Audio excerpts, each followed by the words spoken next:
តាមមកចិត្តចាយសោវាប្រេងទឹកទឹកពីទាគូបើ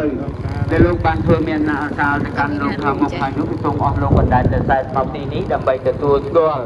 ចៅប្រុសចៅស្រីមួយប្រុសមួយស្រីរបស់លោករួចហើយពិសិដ្ឋទីប្រងជ័យសេរីទូស្ដីជ័យមង្គល